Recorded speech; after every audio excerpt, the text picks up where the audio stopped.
Am I religious or spiritual? A little bit. A lot spiritual, a little religious. I would describe myself as someone who was brought up as an Episcopalian, who doesn't necessarily go to church anymore, but who, let me put it this way, I believe in divinity without dogma. So for me, fanaticism, for example, in the religious world is one of the great evils that perpetrates war. It's not religion, it's actually fanaticism.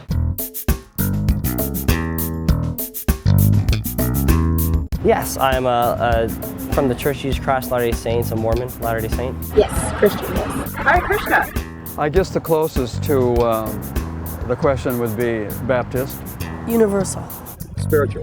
I'm a Buddhist, but I believe in God and have a very personal relationship with God. I believe that religion has caused more damage because a lot of the pressure that has come into the political arena from organized religion has not been a very positive influence. When you vote, you would allow to some extent your religious beliefs to color your voting, but you shouldn't be entirely guided by that alone. There's so many other factors that come in. So you really have to vote your heart and your conscience. And that's what I do.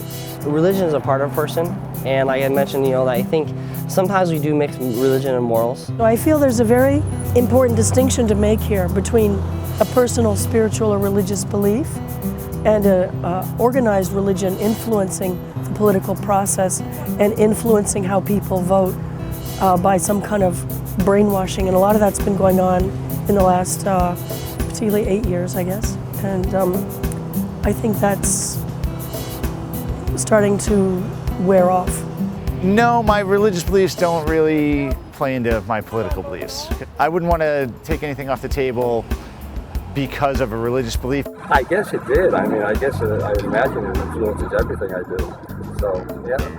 No, my religious beliefs don't have any effect on how I voted today. For me, I like the separation of church and state. And it's ironic that in America, if you want to win an election, you have to bring your religion you have to bring your church into the state. But we all believe in a separation of church and state. There should be a separation of church and state. Because as you recall, when someone asked Jesus about the money, he said, look at the coin. He said, render unto Caesar what's Caesar's, and unto God what's God. So Jesus set the example there for the separation of the two. So did Thomas Jefferson.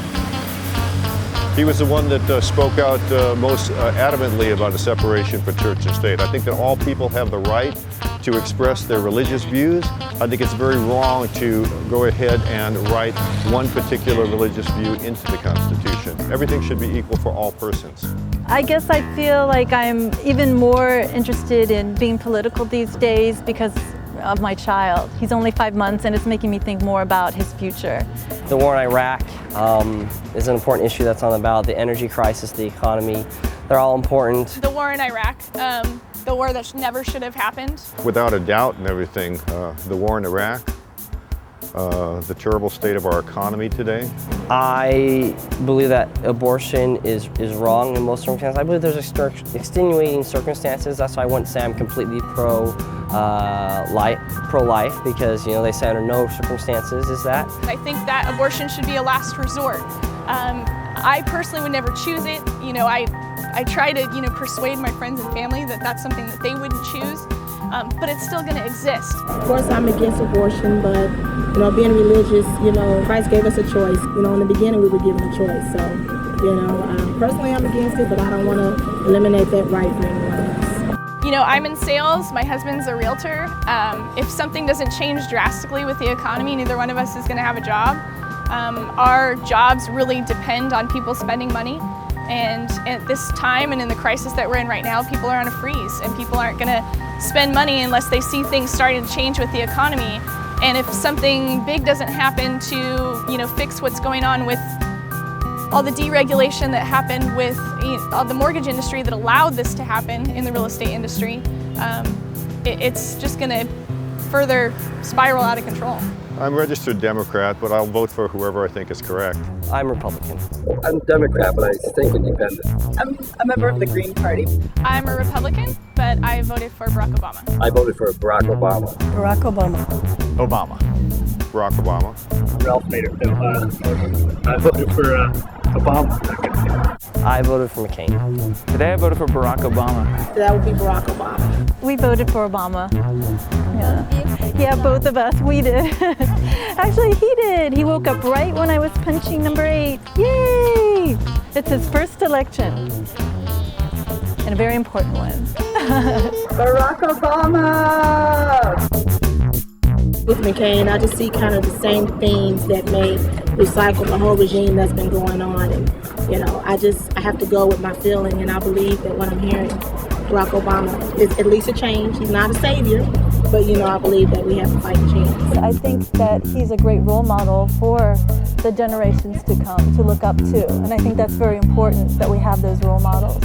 What they call the religious right is losing its influence and power, and people are going to think and vote more according to their independent thinking rather than how their rabbi or pastor or whoever tells them to vote. That's my wish. Maybe it's naive, but Particularly this election and in 2004, I think people have been led by prejudice, be it religious, be it race, be it gender.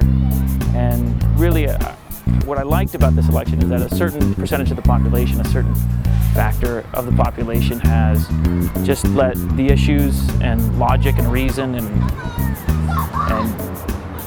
cold hard facts lead them to a decision. And I hope, you know, in 12 hours, that reason has triumphed.